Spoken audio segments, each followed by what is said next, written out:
우리 농가에서는 퇴비를 사용하고 있지만 잘못된 방법으로 인해 병충해가 많이 발생하거나 작물 생육에 나쁜 영향을 줍니다. 농작물의 생산과 수확량을 높이는 땅심을 살리는 친환경 퇴비 제조 요령에 대해 알아보도록 하겠습니다. 일반적인 퇴비는 산야초, 짚, 낙엽, 톱밥, 해조류 등 기타 모든 동식물체인 유기물을 퇴적 발효시킨 것을 말합니다. 그러나 친환경 퇴비로 사용할 수 있는 것은 친환경 농산물 생산에 사용할 수 있는 원료로 제조한 퇴비나 가축분으로서 항생물질이 포함되지 아니하고 법에 의한 발효 과정을 거쳐서 제조한 퇴비를 말합니다.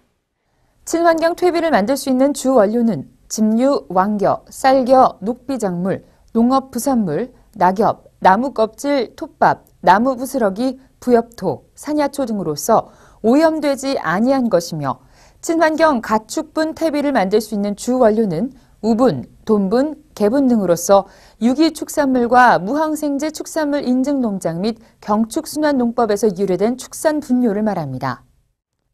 퇴비 제조의 목적은 토양에 유기물을 공급함으로써 토양의 물리성, 화학성, 미생물성을 개선해 좋은 환경을 조성하는 것입니다. 퇴비화 과정이란 벼집류, 가축분, 톱밥, 왕겨, 나뭇가지 등과 같은 신선 유기물이 갖고 있는 유해 성분이나 강한 조직 등을 미생물에 의한 발효로 토양과 유사한 안정화를 시켜 땅속에서 농작물이 생육하기 좋도록 하는 것입니다. 퇴비 재료에 따라 차이는 있지만 톱밥은 약 4개월 이상, 그 외 소재는 약 3개월 이상이면 가능합니다. 반드시 호기성 발효에서 얻어진 완숙 퇴비라야 친환경 농업에 도움이 됩니다. 농사를 지으면서 가축분 등의 유기물을 높이 쌓아두고 뒤집기도 안 하고 기간만 오래 지나면 퇴비가 된다고 알고 있는 농가가 상당수 있습니다. 뒤집기를 안 한 미부숙 퇴비가 땅속에 들어가면 병충해를 더욱 많이 발생시키는 원인이 되고 또한 가스 장애와 양분 경합으로 작물 생육이 불량해질 수 있습니다. 그렇기 때문에 퇴비 원료와 발효시키는 방법에 따라 퇴비 효과에 큰 차이를 보입니다. 호기성 발효로 잘 부숙된 퇴비는 흙 속에서 호기성 미생물에 의해 분해되면서 작물에 필요한 양분을 서서히 방출하고 최종적으로 토양의 부식이 형성돼 비옥도가 높고 양질의 토양이 만들어집니다. 반대로 미부숙된 퇴비를 사용하면 양분 손실이 많고 작물과의 양분 경합이 일어나 작물 생육에 나쁜 영향을 미칩니다. 심지어 미부숙된 퇴비는 건조시켰을 때 망치로 두들겨 부수어도 끼어지지 않는 것도 있습니다.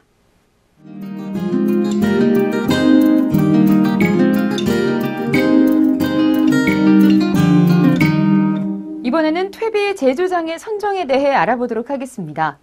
비가림 시설이 있으면 좋지만 비가림 시설이 없을 경우 노지에서 퇴비 제조량에 따라 산 모양으로 쌓을 수 있는 장소를 택하고 비닐을 덮었을 때 빗물이 그대로 흘러서 배수가 되어야 하고 퇴비 밑으로 다시 스며들지 않는 곳이어야 됩니다. 그리고 뒤집기 작업을 할 수 있는 면적을 미리 감안해서 선정해야 합니다. 또 퇴비장은 땅바닥 위에서 제조하는 것이 원칙이지만 대량으로 퇴비를 제조할 경우에는 작업 편의상 시멘트 바닥을 이용할 수도 있습니다. 이번에는 퇴비 제조 공정 방법에 대해 알아보죠.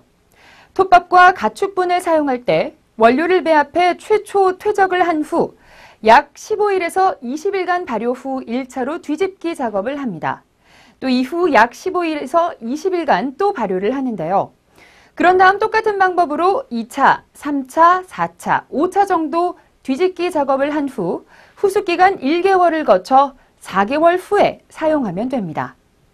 그러나 원료가 톱밥이 아닌 일반 볏짚이나 왕겨를 가축분과 혼합 발효할 때에는 2, 3회 뒤집기 작업을 한 후 후숙기간 1개월을 거쳐 3개월 정도 지나서 사용해도 좋습니다.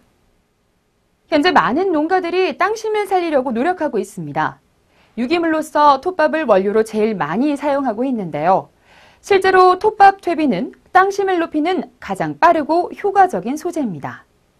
톱밥은 볏짚보다 4, 5배 정도 땅속에서 많은 부식량이 만들어지고 어떠한 재료보다 땅속에서 부식 비율이 높고 또 오래 갑니다. 토양을 개량하는 효과에서 톱밥 퇴비를 능가할 소재는 없습니다. 우리나라 대다수의 퇴비 공장이나 농가에서 퇴비를 만들 때 유기질환으로 톱밥을 제일 많이 사용하고 있습니다. 그런데 톱밥 퇴비에는 두 가지 문제점이 있습니다. 첫째는 유기화합물인 탄닌과 송진 등 독소를 갖고 있어 발화와 발근에 지장을 주므로 퇴비 발효 시 반드시 55에서 75도씨 이상에서 한 달 정도 고온 발효로 분해 내지는 독소를 제거시켜야 합니다. 두 번째로 톱밥은 탄질률이 아주 높아서 퇴비 발효 시 볏짚이나 왕겨 등 딴 재료보다 질소의 첨가가 많이 되어야 합니다. 발효 기간은 최소한 3개월 이상이 되어야 하며 후숙 기간은 별도로 1개월 정도가 더 소요됩니다. 발효 기간 3개월 동안 5회 정도는 뒤집기와 후숙을 1개월간 시켜야만 우리가 필요로 하는 목적의 친환경 퇴비가 될 수 있습니다. 퇴비는 호기성 발효로 65도씨 이상 고온이 될 때 좋은 균, 나쁜 균, 또 좋은 충, 나쁜 충, 잡초 종자까지도 사멸되고 이때는 유일하게 고온성 세균만 살아남게 됩니다. 그 뒤 후숙 기간 중 퇴비의 온도가 40에서 50도씨 정도가 될 때 농사에 유익한 방선균을 비롯해 각종 미생물이 발생해 정착을 하게 됩니다. 퇴비 속에 이 유익한 미생물들이 많으면 많을수록 좋은데 방선균 같은 것은 항생물질을 분비해 토양 속에서 병을 일으키는 병균들을 죽이거나 억제시켜서 병충해 없는 건강한 농작물이 자라도록 합니다. 이런 과정을 거치지 않고 생퇴비나 미숙퇴비를 넣었을 때는 병충해 발생은 물론 아예 넣지 않는 것보다 못할 수도 있습니다. 이런 과정을 거치지 않고 생퇴비를 밭에 넣는 경우도 있는데 이런 경우는 병충해 발생의 원인이 되고 가스 장애와 양분 경합으로 작물 생육이 불량해질 수 있어서 농사를 망칠 수도 있습니다. 이 톱밥 퇴비의 배합비는 탄질률 30 정도의 표준 농도 질소 퇴비가 되도록 한 것입니다.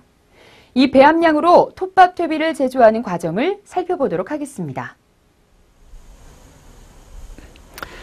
이 재료가 톱밥입니다. 이 재료가 생계부입니다. 이게 쌀겨고요. 이게 우분입니다.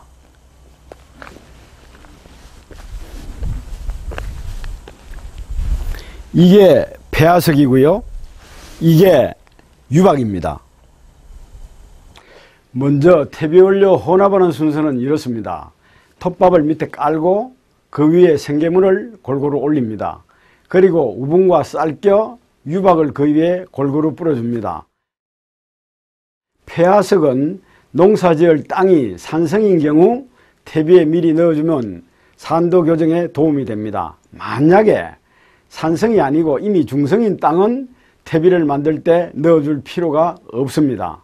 그렇지만 소나무나 나왕 등 대부분의 톱밥이 산성이기 때문에 발효의 조건을 좋게 하기 위해서는 폐화석을 넣어주면 좋습니다. 준비한 원료를 골고루 잘 혼합이 되게 합니다. 소량일 때는 인력으로도 가능하겠지만 제조량이 많을 때는 장비가 동원되어야겠죠. 퇴비 원료를 혼합한 다음 물을 뿌리게 좋게끔 평평하게 폈습니다. 물을 줘서 수분을 60에서 65% 조절하는 작업입니다.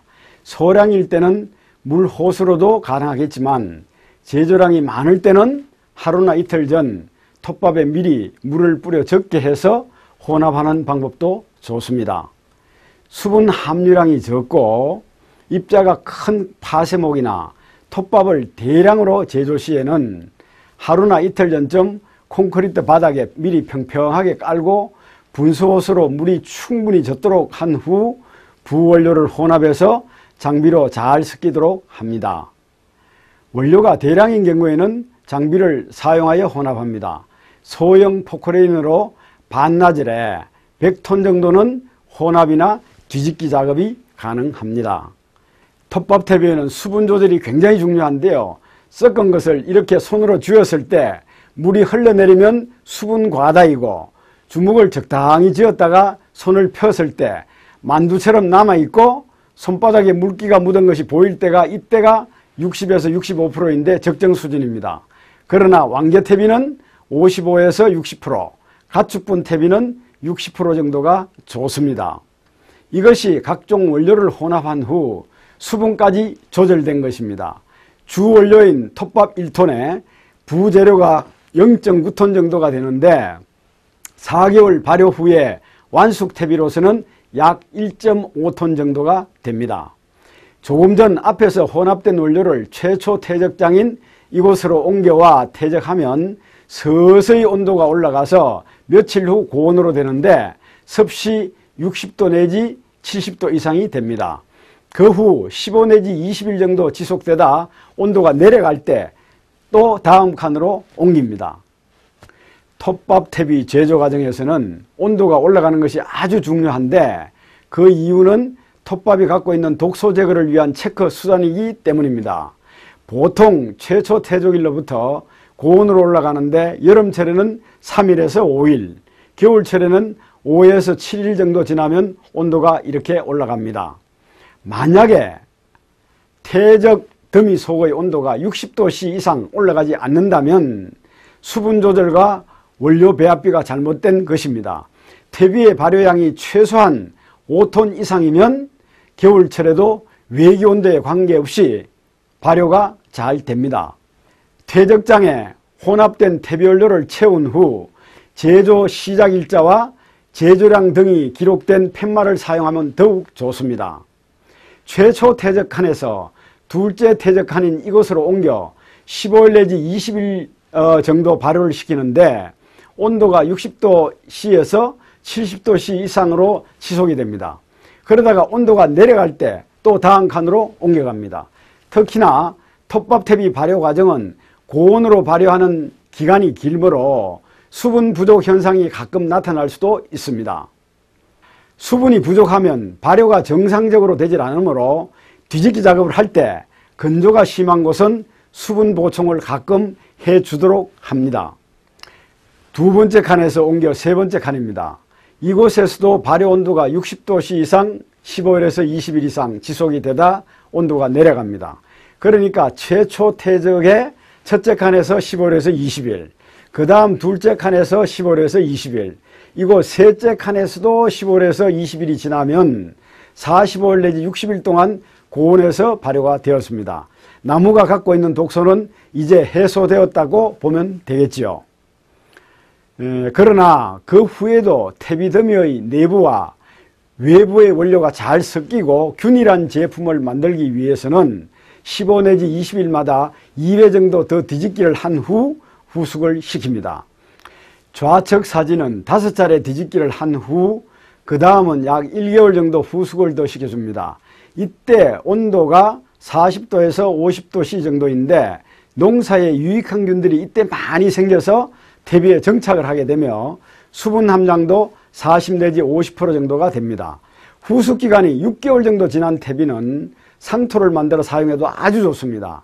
하얗게 보이는 것이 방생균으로 10월에서 11월에 제일 많이 생깁니다. 그리고 톱밥 태비는 수분이 30% 미만인 경우 토양 속에 들어가서 일시적으로 수분 흡수를 못할 수도 있으므로 후숙 과정이나 보관 시에 수분 함량이 최소한 40% 이상은 되도록 유지해야 합니다. 우측 사진은 목질이 분해가 마지막 단계에 접어들고 수분과 온도가 적당하면 이렇게 버섯이 발생됩니다. 유기농산물을 재배하고 있는 안종윤 씨와 박종관 씨 이야기를 들어보도록 하겠습니다. 유기농은요, 제가 85년도부터 이 유기농을 해왔지만서도 유기농을 하려면은 퇴비를 많이 써서 토양 힘을 길러야 됩니다. 토양 힘은 겨루지 안 하고 그냥 유기농을 하려고 하는데 그건 아주 잘못된 생각입니다. 땅 힘이 없이는 절대 유기농을 할 수가 없습니다. 그리고 땅 힘을 기르는 데는 퇴비만한 보약이 없습니다. 우리 토양은 이 작물의 어머니입니다. 그렇기 때문에 토양에 유기물 함량 없이는 절대 유기농은 할 수 없다는 것이 저의 확고한 신념입니다. 예, 제가 17년 전에 귀농을 해서 유기농으로 포도농사를 진다고 하면서 사실 여러 가지 시행착오를 많이 겪었습니다. 의지만 갖고 정신력으로만 갖고 유기농업을 실천하면서 사실은 병해충 문제라든지 동해 문제라든지 이런 문제들 때문에 결국은 나중에 폐농의 위기까지 갈 수밖에 없었거든요. 그때 이제 톱밥 퇴비를 만드는 것을 배우게 되고 4년 전부터 그것들을 굉장히 이제 열심히 실천을 하면서 토양이 한 해 한 해 조금씩 달라져 가는 것들을 느낄 수가 있습니다. 그러면서 조금씩 땅이 변해져 가고 그리고 내 농산물이 변해져 간다는 것을 체감적으로 조금씩 느낄 수가 있거든요. 그러면서 자연스럽게 병해충 문제라든지 동해 문제든지 이런 것들을 근본적으로 해결할 수 있는 방법을 찾았다라고 생각이 듭니다. 지력이 좋은 흙을 만들기 위해서는 화학성, 물리성, 생물성 등 3가지의 균형 있는 토양이 만들어져야 합니다. 화학성이란 작물의 양분 공급 관계를 말하고, 물리성이란 작물이 잘 자랄 수 있는 토양의 조건을 말하며, 생물성이란 각종 미생물을 비롯한 소동물의 생태계가 살아있음을 말합니다. 친환경 농업을 하기 위해서는 우리나라 토양에 가장 취약한 생물성이 되살아나야 되는데요. 화학성과 물리성은 화학 비료나 토양 계량제 등으로 가능하지만 생물성을 살리려면 토양 유기물이 없인 되질 않습니다. 왜냐하면 이것이 땅속 각종 미생물을 비롯해 소동물의 먹이이고 또 사는 집이기 때문에 토양 유기물이 되는 기본 자재가 바로 퇴비입니다. 결론적으로 퇴비의 생명은 오염되지 않은 질 좋은 원료에다 발효 과정에서 농사에 유익한 좋은 미생물들을 발생 정착시켜 유기물은 땅심을 살리는 것입니다. 또 방선균 같은 좋은 미생물들은 여러 가지 천연 항생물질을 내어 나쁜 병균들을 죽이거나 억제할 수 있도록 하는 것이 친환경 퇴비의 제조 목적이고, 실제 친환경 농업은 땅을 살리지 않고는 절대로 성공을 할 수 없습니다.